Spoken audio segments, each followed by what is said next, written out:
Good morning, students. Welcome to the online classes, and I am your SST teacher. So, the second chapter of your SST book of Standard 7th is from history, and the chapter name is When, Where, and How. See, you can see. When, where, and how. So in first chapter we have read about our environment, and that was the part of your geography. Now so let's study about some important chapters of history too. So let's start. Indian history is generally divided into ancient, medieval, and modern period on the basis of changes in social, political, and economic organizations and in ideas and beliefs. Each of these periods has certain distinctive features determined by the various developments recorded in different walks of life during that period. The actual duration of the period, which is historically regarded as medieval, is not the same everywhere.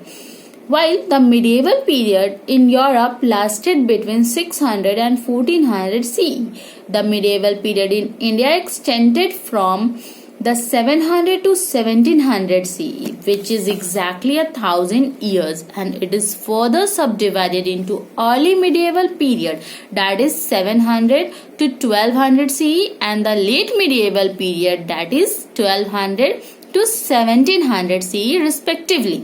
देखिए, आपका जो Indian history है, आप class 6 में भी history के बारे में बहुत सारी चीजें पढ़े, तो मैं आपको फिर से रिकॉल कर दूं कि our history is divided into 3 most important parts, and these are ancient history, medieval history, and modern history. So in standard 6 we have read about all the important changes in ancient history. Now in standard 7th we will see about medieval period, and in further classes, next classes, we will read about Indian history, या फिर आप उसको modern history कहें या फिर contemporary history. ठीक है. तो नाउ ये जो हिस्ट्री को 3 पार्ट में हमें डिवाइड किया है, तो इसका बहुत सारा बेसिस है. क्यों? क्योंकि सोसाइटी में क्या क्या चेंजेस आए, ठीक है, आइडियाज बिलीव्स में क्या क्या चेंजेस आए, पॉलिटिक्स में क्या चेंजेस आया, इकोनॉमी में क्या चेंजेस आया, ये सारी चीजें बेसिस है डिटर्मिनेशन का या फिर डिफरेंशिएशन का. क्लियर? तो अभी आप अगर एक्चुअल ड्यूरेशन जानना चाहेंगे मिडिएवल हिस्ट्री, जो हमको बेसिकली इस बार में पढ़ना है स्टैंडर्ड 7th के हिस्ट्री में, तो अभी ये जो मिडिएवल पीरियड है ये अलग अलग डिफर करता है. यूरोप में अगर हम मिडिएवल पीरियड के बारे में देखें तो वो 6th सेंचुरी से 14th सेंचुरी तक चला, लेकिन अगर हम इंडिया में बात करें तो वो 7th से 17th तक चला. क्लियर? अब क्या है, इसको फिर फर्दर डिवाइड कर दिया गया. ये जो एक है आपका अर्ली पीरियड और एक है लेट पीरियड. तो जो अर्ली पीरियड है अब 7 to 17 है. अब 7 to 17 को फिर 2 पार्ट में बाइफरकेट जब भी करेंगे हम, तो पहला जो अर्ली होगा पहले और बाद का लेटर यानी लेट. तो जो पहला अर्ली पीरियड है वो आपका 700 टू 1200 CE यानी 7th century to 12th century. लेकिन अगर हम लेट देखें तो 1200 सेंचुरी से 1700 सेंचुरी, और 1700 के बाद जो भी चेंजेस आया हिस्ट्री में, यानी 17th सेंचुरी के बाद जो भी चेंजेस आया वो आपका मॉडर्न हिस्ट्री का पार्ट है और कंटेम्पररी हिस्ट्री का पार्ट है. क्लियर? तो अब हम देखते हैं medieval period, major historical trends. Before we start discussing the various events and development that took place during the medieval period of Indian history, let us try to develop an insight into the political, social, and economic cultural changes that characterize this period. The initial phases of the period and the study was remarked by the emergence of regional kingdoms throughout the country. A powerful group of people rose to the prominence during this period, primarily as warriors and kings in the northern and central India. These people came to be called the Rajputs, and the Rajputs claimed their descent from either the solar family, Suryavansh, or the lunar family, Chandravansh. However, there were 4 clans which claimed that they had not descended from either of these 2 families but has originated directly from the sacrificial fire conducted by sage Vasishtha on the peak of the present day Mount Abu. They claimed descent from Agnikula. These included the Pratiharas, the Chauhans, the Solankis, and the Pawars. These 4 clans played an important role in the history of this period. So now, before we discussing about various events and development in this period, first of all, we have put attention on the physical, political, and social and economical changes in this period. Clear? तो now, अब क्या है कि जब हम अगर initial medieval period की बात करें तो हम देखेंगे कि बहुत सारे किंगडम्स और किंग्स वो सामने आए. अब क्या है कि वो अलग अलग जगह से आते थे और अपना एक पूरा राज बना लेते थे. तो इस तरह से वो बहुत ज्यादा कहते ना फेमस हो जाते थे या बहुत ज्यादा पावर में आ जाते थे. तो जो नॉर्थ और सेंट्रल इंडिया में जिनका उस टाइम पे पावर था और पूरा प्रोमिनेंस बनाए हुए थे वो थे राजपूत्स. आपने पहले भी राजपूत्स के बारे में सुना होगा. ठीक है, तो ये राजपूत बेसिकली माने जाते थे कि ये वंशज थे सूर्य फैमिली, सूर्य वंश के, जिनको सूर्यवंशी कहा जाता है, और चंद्रवंश के, जिनको चंद्रवंशी कहा जाता है. लेकिन इनके अलावा भी एक और कुल होता था उनका, या क्लैन कह लो आप, तो वो होता था अग्निकुला. ठीक है, और ये जो अग्निकुला है ये माना जाता है कि जब बहुत ज्यादा सैक्रिफाइसेस दिया जाता था और कोई सेंट थे, साधु, जिसका नाम वशिष्ठ था, और वो एक माउंटेन पीक पे जाके बहुत ज्यादा तपस्या की और सैक्रिफाइस की और तब उनको ये मतलब वंश मिला.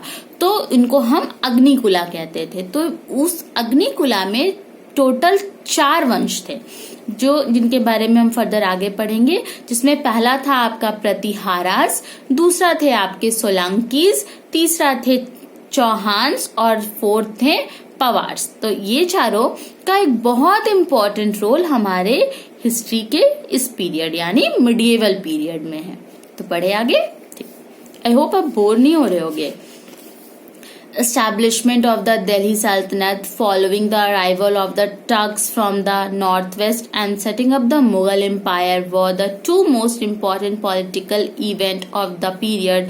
Feudalism, or the royal practice of granting land to nobles in lieu tribute and military help, was a significant political trend of the period, and the important social trend of the medieval age included the proliferation of new castes and the rise of tribal groups with their new own distinctive identities and customs, and a sharp distinction between rural and urban areas. The flourishing of trade and in the introduction of a more systematic assessments of land revenue were the significant economic trend of the medieval period. देखिए अब क्या है कि जब दिल्ली सल्तनत का establishment हो रहा था, हम लोग आगे डिटेल में दिल्ली सल्तनत, मुगल एम्पायर सबके बारे में पढ़ेंगे. बहुत इंटरेस्टिंग है हिस्ट्री इस बार का. आपका पता नहीं पहले का आपको इंटरेस्टिंग लगा क्या नहीं लगा, बट आई एम श्योर इस बार का आपको बहुत ज्यादा इंटरेस्ट आएगा. बट यू हैव टू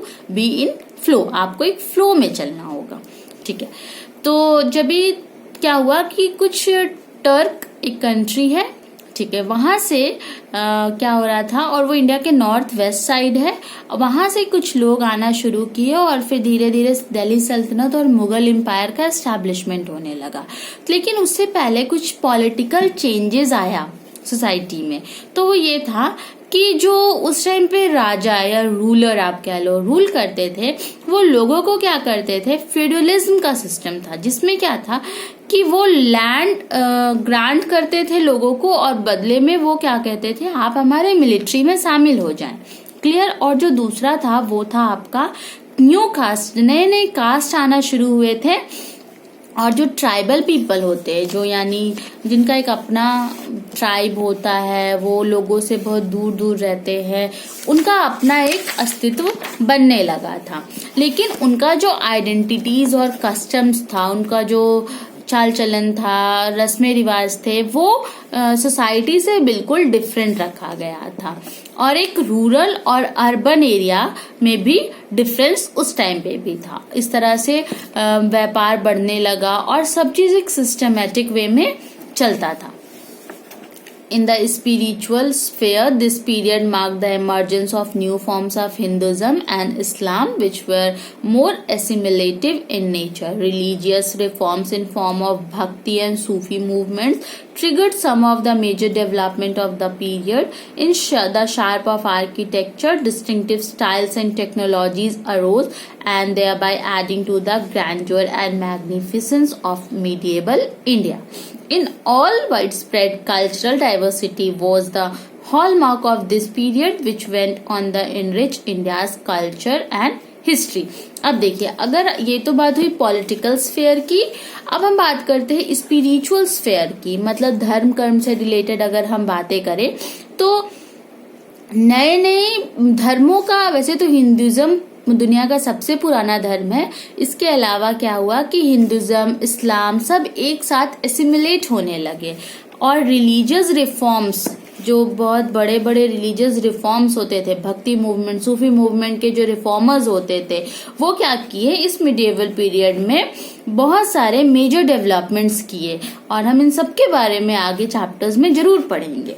तो अब अगर ये तो बात हुई स्पिरिचुअल स्फेयर की, अब हम बात करके हैं आर्किटेक्चर और डिस्टिंक्टिव स्टाइल्स की और टेक्नोलॉजीज की। अब अलग अलग जगह से लोग आ रहे हैं, अलग अलग धर्म को ला रहे हैं, तो अलग अलग आर्किटेक्चर्स में भी चेंजेस आ रहा है। तो मिडिएवल पीरियड में ही सबसे ज्यादा आर्किटेक्चरल वे में डेवलपमेंट हुआ, जिसका बेस्ट एग्जाम्पल आपको पता होगा ताजमहल, कुतुब मीनार, है ना, जामा मस्जिद। तो ये सारे आर्किटेक्चरल टेक्नोलॉजीज और इम्प्रूवमेंट इसी पीरियड में आया।